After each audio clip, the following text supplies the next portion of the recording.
Okay, तो अब हम सीधे ही कहाँ चलते हैं, न्यूमेरिकल सॉल्यूशन के लिए। ठीक है, न्यूमेरिकल सोल्व करेंगे अब हम लोग, और इसकी एप्लीकेशंस हमने देख ली है। अब हम चलते हैं, कहाँ है न्यूमेरिकल हमारे पास, देखते हैं। कोलराउस की एप्लीकेशंस भी हो गई, सारे काम हो गए। ठीक है, ओके,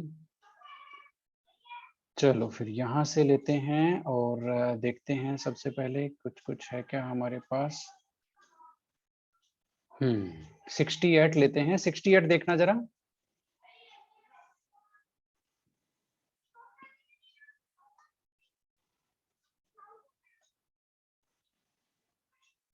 न्यूमेरिकल पोर्शन ले लेते हैं इसका।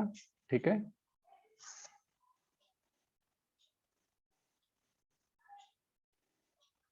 ओके, फटाफट पढ़ो भाई, फटाफट। 68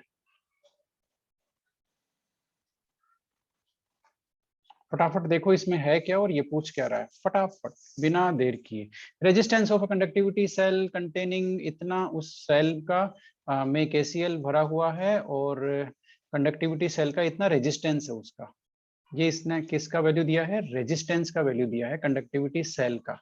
ठीक है, कोई बात नहीं, है ना। कंडक्टिविटी सेल देखो क्या होता है, ऐसा सेल होता है जिसमें हम लोग कोई भी जो सॉल्यूशन आयनिक, कोई भी इलेक्ट्रोलाइट का सॉल्यूशन जिसकी हमें कंडक्टिविटी निकालनी है या कंडक्टेंस निकालनी है, वो हम फिल करते हैं, वो हमारा कंडक्टिविटी सेल होता है। ठीक है, तो ये कंडक्टिविटी सेल का एक डेटा दे दिया। What is the cell constant if the conductivity of इतनी concentration of KCl at this temperature, K की वैल्यू ये रही। ठीक है, तो गिवन क्या क्या, अच्छा क्या निकलवाया इसने, सेल कांस्टेंट। सेल कांस्टेंट का फॉर्मूला आपको ध्यान में है क्या, बताना जरा। Cell constant is equal to K into R आता है क्या, बताओ। सेल कांस्टेंट का फॉर्मूला ध्यान में है आपके।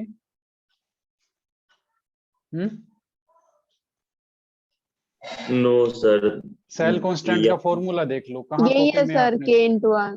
सेल कांस्टेंट के काफी सारे हाँ। फॉर्मूले हैं। सेल कांस्टेंट को आप कंडक्टेंस से भी कोरिलेट कर सकते हो, है ना, एल बाई ए से भी कोरिलेट कर सकते हो, कैसे भी कर सकते हो। तो से सेल कांस्टेंट का एक रिलेशन ये भी है, रेजिस्टेंस और सेल कांस्टेंट में रिलेशन ये है।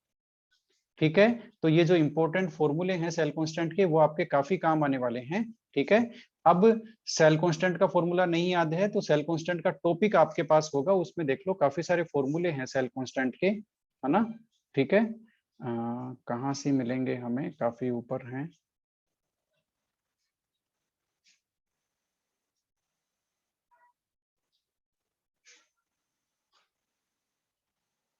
ये रहे देखो, आपका सेल कांस्टेंट क्या है, दोबारा बता देता हूं। कोई भी कंडक्टिविटी सेल है ना, पर्टिकुलर सेल है कोई भी कंडक्टिविटी सेल, उसके लिए एल बाई ए का जो रेशियो है वही सेल कांस्टेंट है। तो ये कप्पा का फॉर्मूला है G इंटू एल बाई ए।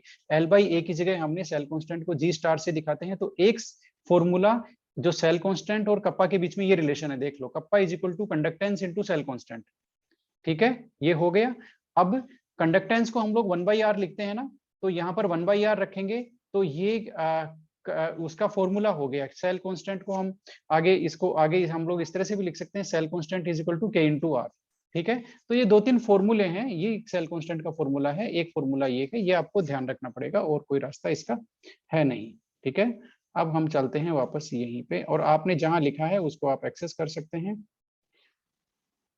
कि सेल कांस्टेंट के फॉर्मूले क्या हैं। कोलराउस का लॉ हमारे सामने आ गया है, ये उसके एप्लीकेशन से 1 2 3 4 ये न्यूमेरिकल आ गया आपका, यस। ओके, तो यहाँ पर हमें सेल कांस्टेंट ही कैलकुलेट करना है। अब कप्पा की वैल्यू यहाँ पर गिवन है क्या, बताना जरा। कप्पा की वैल्यू गिवन है क्या, कंडक्ट, ये देखो, what is the cell constant if the conductivity of this much of solution, इस सॉल्यूशन की कंडक्टिविटी इतनी है, तो कप्पा की वैल्यू तो दी हुई है, तो कप्पा की वैल्यू रख देते हैं यहाँ पर 0.146 इंटू 10⁻³ है ना, आपका साइमेन सेंटीमीटर पर, साइमेन सेंटीमीटर इनवर्स। ठीक है, आर की वैल्यू दी हुई है क्या, जरा बताना। इवन तो है सर, आर की 15 वैल्यू है गिवन है। बोलो,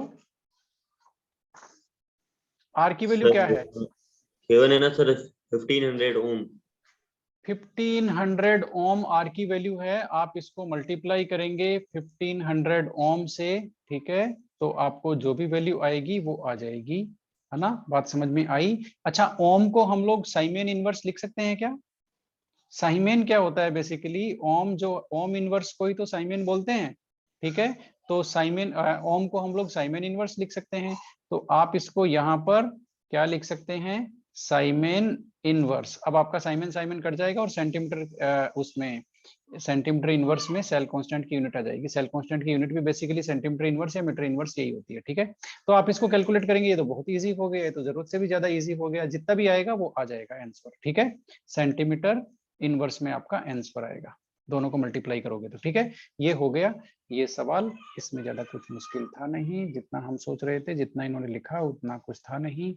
ये तो कर ही सकते हो भाई। 68 वाला जरा देखना, ऊपर वाला क्या है? Define molar conductivity of a solution, explain how molar conductivity changes with change in concentration of solution for a weak and strong electrolyte. बता सकते हो क्या? दोनों जो हमने पूरी थ्योरी डिस्कस की है ये वही है। जो थ्योरी मैंने आपको पीडीएफ में लिख करके भेजी है वो काफी ज्यादा इंपॉर्टेंट है। बताओ जरा, बता सकते हो क्या ये? Define molar conductivity of a solution. Weak electrolyte के लिए कैसे इंक्रीज होती है? जैसे ही जीरो कॉन्सेंट्रेशन के पास पहुंचती है तो शार्प इंक्रीज होता है, क्योंकि उसका परसेंटेज डिसोसिएशन इंक्रीज हो जाता है, ठीक है। ये थ्योरेटिकल क्वेश्चन है, आप इसको पढ़ोगे तो कर पाओगे। ये क्वेश्चन क्या है? ये क्वेश्चन निकाल सकते हो क्या? बताना जरा। 67 फटाफट बता दो, देख लो। अब हम सिर्फ न्यूमेरिकल सोल्व करेंगे। इसको भी उठाते हैं और इसको यहाँ रखते हैं। ये लो भाई, बताना जरा। अब इसको फटाफट पढ़ के आप ये निकालो सॉल्यूशन की कैसे होगा ये, फटाफट। ओके, फटाफट देख लो जरा। क्या निकालना है? डिग्री ऑफ, बता दो। डिसोसिएशन, डिग्री ऑफ डिसोसिएशन का अल्फा का फॉर्मूला क्या है? Lambda M divided by lambda M naught ही है क्या? बता दो जरा। ओके। अब इस ये जो फॉर्मूला है इसको याद रखने का भी एक तरीका है ना? वो आप कैसे ध्यान रखेंगे कि lambda M naught lambda M divided by lambda M naught ही आएगा। उसका एक तरीका है, अल्फा की वैल्यू कभी भी 1 से ज्यादा नहीं हो सकती। कभी भी अल्फा की वैल्यू 1 से ज्यादा नहीं हो सकती, ठीक है। इसलिए हमेशा यही फॉर्मूला आएगा। यदि आप lambda M naught divided by lambda M कर देंगे तो ये क्या हो गया? ये तो मैक्सिमम वैल्यू है, तो ये तो 1 से ज्यादा हो जाएगा, इसलिए ये फॉर्मूला सही नहीं है। बात समझ में आ गई? इसलिए अल्फा की वैल्यू 1 से कम होने का तरीका एक ही है, जब आप लेमडा एम को लेमडा एम नॉट से डिवाइड करेंगे तो। ओके, अब इसमें आपके पास क्या क्या है बताना जरा। लेमडा एम है, लेमडा एम तो है हाँ सर 11.7, 11.7 है। लेमडा एम नॉट है क्या आपके पास? लेमडा एम नॉट नहीं है आपके पास, सिंगल वैल्यू नहीं है। लेकिन आपको पता है कि ये जो आपका जो CH3 है, CH3OH है, ठीक है, CH3OH है ना, ये इसके आयंस की जो लिमिटिंग मोलर कंडक्टिविटी है उसका सम होता है। ये हमें कोलराउस ने बता दिया ना कि कोई भी इलेक्ट्रोलाइट की जो मोलर लिमिटिंग मोलर कंडक्टिविटी है वो उसके आयंस की लिमिटिंग मोलर कंडक्टिविटी का सम होता है, ठीक है। तो इसकी लिमिटिंग मोलर कंडक्टिविटी और इसकी लिमिटिंग मोलर कंडक्टिविटी का हम सम कर लेंगे, वो आएगा यहाँ नीचे। और यहाँ पर इनका नंबर भी एक एक ही है, एक ही आपका CH3COO माइनस है, एक ही आपका H प्लस है। इसका मतलब डायरेक्ट सम होगा। डायरेक्ट सम होगा तो आप 49.9 प्लस 3 49.1 ये आप लिखेंगे नीचे, इनका एडिशन करेंगे और सोल्व करेंगे और आपका काम हो गया। अब आपको यहाँ ये समझ में आ गया कि कोलराउस के नियम का हमने क्या यूज किया यहाँ पर। कोलराउस ने सीधा सीधा कहा है इलेक्ट्रोलाइट का लिमिटिंग मोलर कंडक्टिविटी उसके आयंस की लिमिटिंग मोलर कंडक्टिविटी का सम होता है। उसी कॉन्सेप्ट को हमने यहाँ पर यूज लेकर के लेमडा एम नॉट की वैल्यू कैलकुलेट की है। किसके लिए? CH3COOH के लिए। बात आपको समझ में आई? ये न्यूमेरिकल आपको आपसे क्या चाहता था? ये चाहता था कि आपको कोलराउस जो लो है वो पता होना चाहिए, ठीक है। और भी काफी सारे न्यूमेरिकल हैं हमारे पास। चलो भाई इसको उठाते हैं, ये आपको हो सकता है थोड़ा बहुत परेशान करे। इसको हमने उठाया, ये है 62। चलते हैं 62 के पास। ओके, फटाफट देख लो इसको। 62 क्या कहता है? इसको थोड़ा सा छोटा कर देते हैं। यस, अब देख लो फटाफट, कंडक्टिविटी दी हुई है KCl की, calculate the molar conductivity and degree of dissociation. Very good, very good. तो सबसे पहले मोलर कंडक्टिविटी कैलकुलेट करना है भाई, कैसे करोगे फटाफट बता दो। मोलर कंडक्टिविटी का फॉर्मूला क्या जानते हो, बताओ।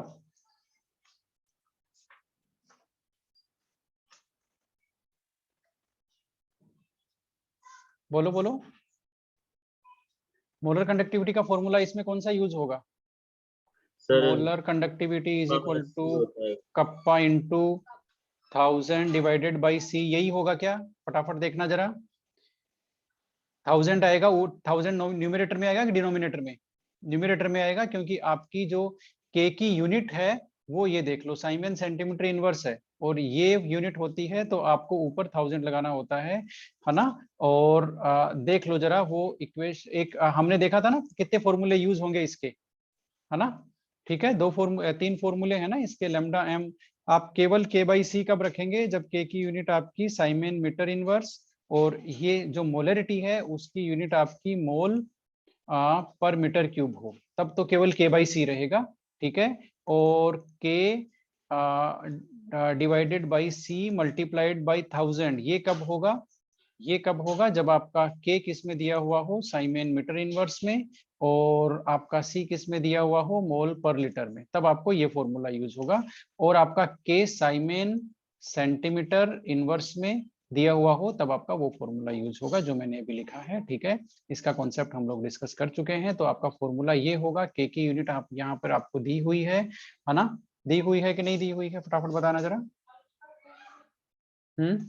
K की यूनिट आपके सामने है, क्या है, 2.48 multiplied by 10 to power -2 divided multiplied by 10 to power 3, 1000 हो गया। C की यूनिट देख लो जरा, C क्या है, 0.20, यही है क्या,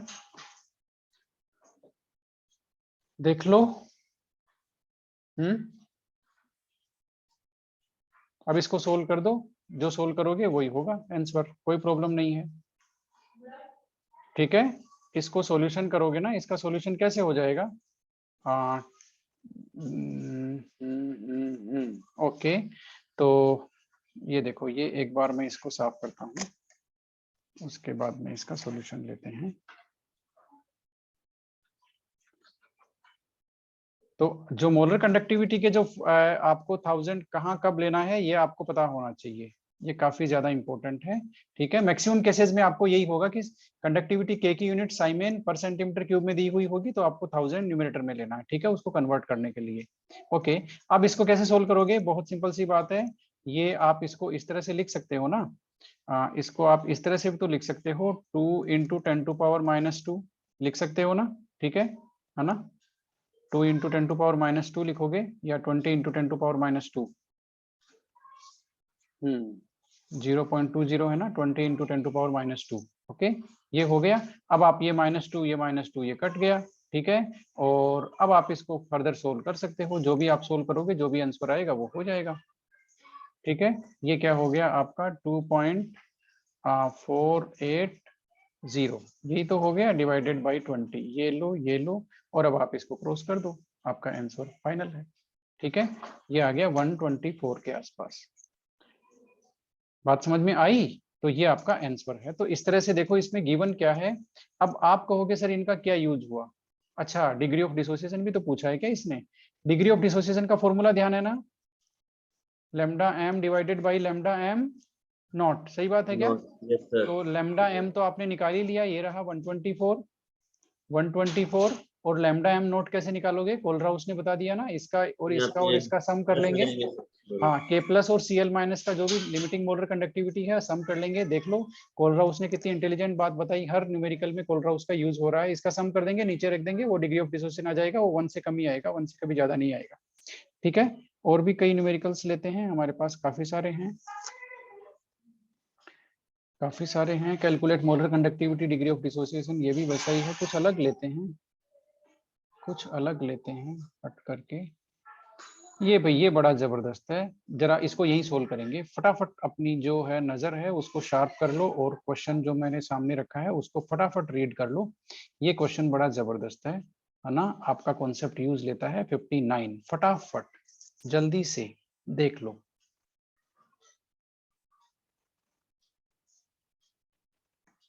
बताओ। इसमें 1 नंबर सैंपल ये है और 2 नंबर सैंपल ये है। बताओ 1 की कंडक्टिविटी ज्यादा होगी, कंडक्टेंस 1 1 की का होगी सर। 1 की होगी ना, क्योंकि टेम्परेचर मेटल का इंक्रीज करते हैं तो कंडक्टिविटी डिक्रीज यस हो सर। जाती है। ठीक है, कर्नेल्स वाइब्रेट करते हैं, इलेक्ट्रॉन को फ्रीली मूव नहीं करने देते, आयनिक मोबिलिटी कम हो जाती है।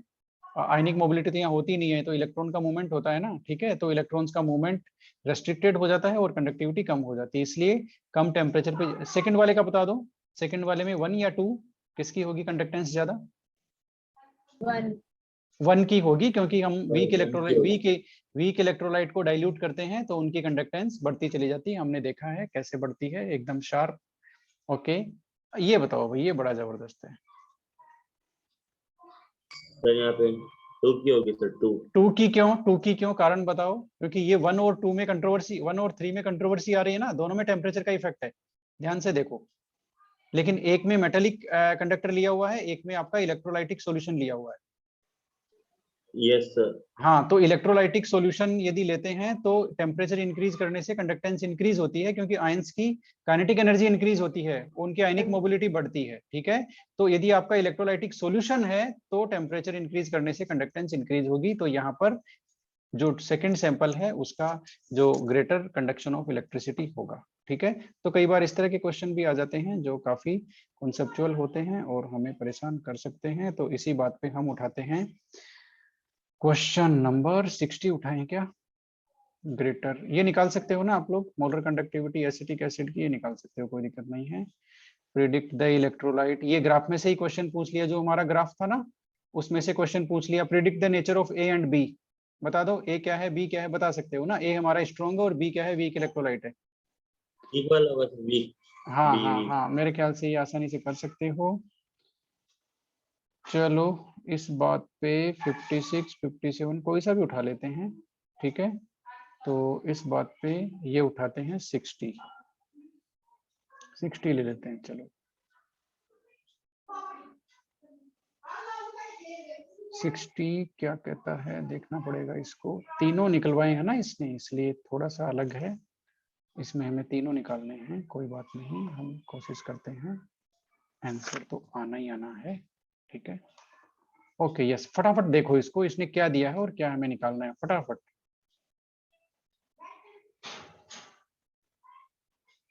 देख लो जरा। 60 को देख लो। Electrical resistance of a column of इतना कॉन्सेंट्रेशन है, कितना 0.05 MKOH, लेंथ उसकी इतनी है, एरिया ऑफ क्रॉस सेक्शन उसका इतना है। ठीक है, और ये उसकी इलेक्ट्रिकल रेजिस्टेंस है। ओके, ये देखो ये कह रहा है the electrical resistance of a column, ये इलेक्ट्रिकल रेजिस्टेंस है। ठीक है, तो इलेक्ट्रिकल रेजिस्टेंस की वैल्यू है 5 × 10⁻³ ओम। ओके, लेंथ यानी कि एल की वैल्यू है आपकी 50, एरिया ऑफ क्रॉस सेक्शन यानी कि ए की वैल्यू है आपकी ये उसकी उसका एरिया है। ठीक है, इतनी बात हो गई, और ये उसकी कॉन्सेंट्रेशन है। ठीक है, अब इसने पूछा क्या है, calculate its resistivity, it's conductivity kappa और इट्स मोलर कंडक्टिविटी। तो सबसे पहले रेजिस्टिविटी निकाल लेते हैं। रेजिस्टिविटी का वो बताना मुझे, सिंबल क्या है, रेजिस्टिविटी का सिंबल बताओ सर फटाफट। वो होता है सर, रो रो, तो रो का फॉर्मूला क्या है बताओ। देखो मुझे तो H/RA। हाँ बात तो सर सही है, रेजिस्टेंस बताओ रो का फॉर्मूला बताओ। Multiplied by A/L। ये लो, ये फॉर्मूला है A/L। ये कैसे याद रखोगे, यदि आप भूल जाते हो तो एक बात हमेशा ध्यान रखना, R directly proportional to L/A। ये तो सबको याद होता है, लेंथ बढ़ती है तो रेजिस्टेंस बढ़ता है, एरिया ऑफ क्रॉस सेक्शन बढ़ता है तो रेजिस्टेंस कम होता है। ठीक है, अब इसमें जो प्रोपोर्शनलिटी कांस्टेंट है यही तो रो है, तो R = रो L/A लिखोगे इसको, और रो R/A/L लिखोगे। ये लो, तो ये रो का फॉर्मूला आ गया, आपको याद करने की बिल्कुल जरूरत नहीं है। ठीक है, तो ये हो गया A/L। अब इसमें आप लोग फॉर्मूले में सेटल करोगे, आपको R की वैल्यू दी हुई है ना, 5 × 10⁻³ तो नहीं है, 3 है। ठीक है, और ए क्या है, ए आपका यस 0.625 है ना, ए की वैल्यू। और एल क्या है बताना जरा, 50 है क्या, 50 है। ठीक है, तो अब आप इसको सोल्व कर दो, जो आपके सामने आएगा वही इसका रो की यूनिट आएगी। और रो की यूनिट क्या होती है, ओम सेंटीमीटर इनवर्स होती है। आप इसको, ये इसकी यूनिट ओम है, कोई दिक्कत नहीं है, इसकी सेंटीमीटर स्क्वायर है और इसकी सेंटीमीटर है। और आपकी फाइनल यूनिट का जो आंसर आएगा ना, वो आएगा ओम सेंटीमीटर, और यही रो की यूनिट है। अब आप इसको कैसे भी सोल्व कर सकते हो, कोई प्रॉब्लम वाली बात नहीं है, जैसे आप चाहें वैसे ही सोल्व कर सकते हो इसको। ठीक है, जैसे एक तरीका इसको ऐसे भी सोल्व कर सकते हैं, 5 इंटू 10⁻³ गायब हो जाएगा और आप सीधा 6 to 5 कर दो। सही बात है क्या, बताना जरा। उसको हमने वहां मर्ज कर दिया और नीचे आप 50 लोगे ना, तो ये आप यहाँ से ये 10 हो गया और 10 को उसमें डिवाइड करोगे 6.25 आ गया, नहीं 62.5 आ गया। सही बात है क्या, जरा देखना मैंने सोल्व सही किया है क्या।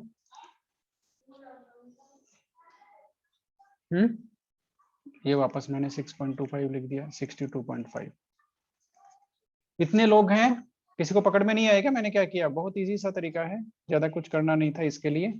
ये आ गई आपकी रो की वैल्यू, ठीक है, और इसकी यूनिट है आपकी ओम और सेंटीमीटर। अब और क्या निकालना है भाई, कंडक्टिविटी निकालना है। कंडक्टिविटी का फॉर्मूला, के का फॉर्मूला फटाफट बताओ, के का फॉर्मूला क्या है फटाफट, के का फॉर्मूला क्या है फटाफट आप लोग मुझे बताएंगे।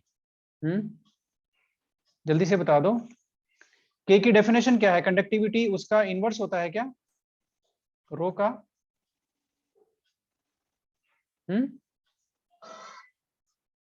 रो का इनवर्स होता है ना, तो 1 बाई कर दो, 1/62.5, ये के की यूनिट आ जाएगी। और लास्ट में इन्होंने मोलर कंडक्टिविटी पूछा है, मोलर कंडक्टिविटी का फॉर्मूला आप लोग जानते हो, कप्पा इंटू 1000, क्योंकि कप्पा की यूनिट साइमन सेंटीमीटर इनवर्स में दी हुई है ना, ओम उसमें कप्पा की यूनिट आप यहाँ निकालेंगे ना, तो ये आएगी ओम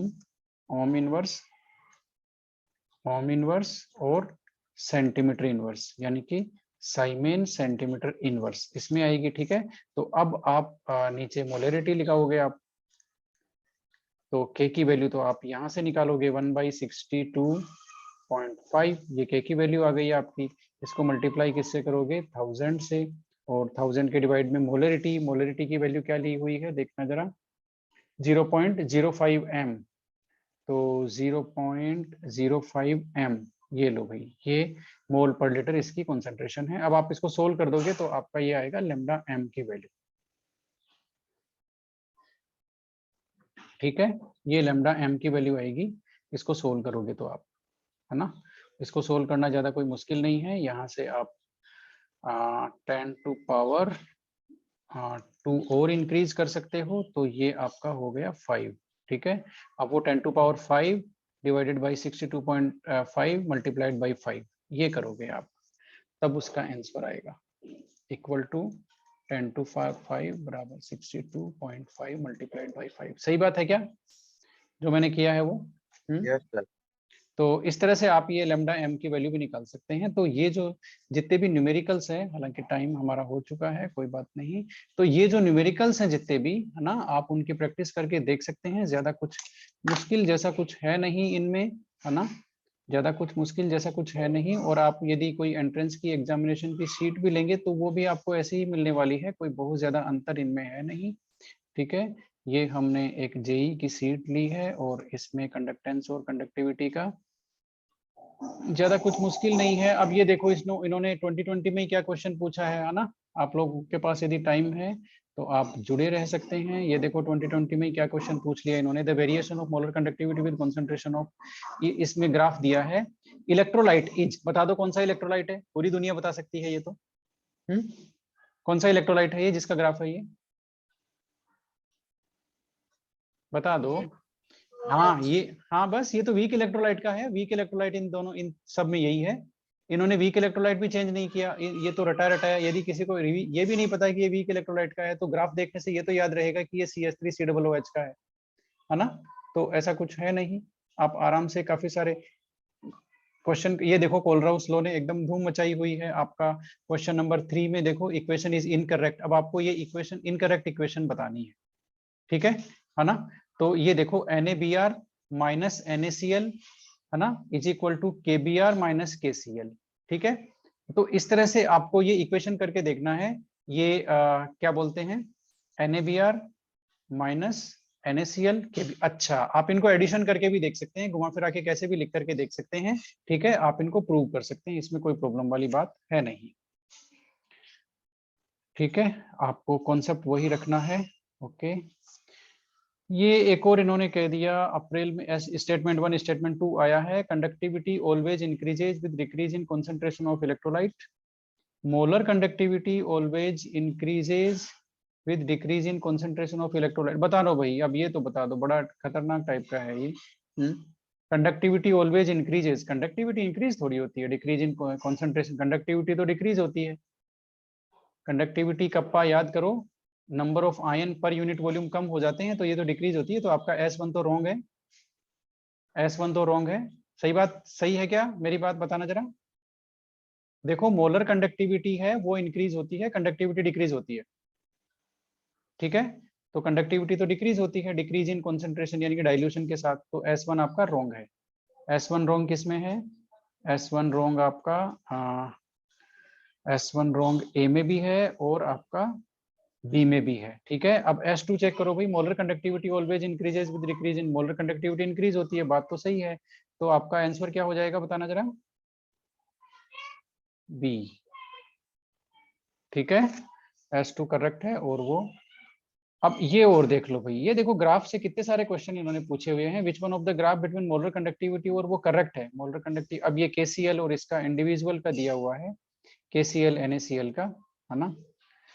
ये हमने अभी अभी जो किया था ना, ये देख लो 7 नंबर जो कोल रहा उसके बेसिस पे आप कर सकते हो ना इसको। HA का वो सेम सेम NCERT एग्जांपल है, ये आपको पकड़ में आया। लेकिन उन्होंने यहाँ पे पूछा क्या है, डिग्री ऑफ डिसोसिएशन पूछा है, कर सकते हो क्या इसको बताना जरा, देख लो। कोई भी आवाज नहीं आ रही।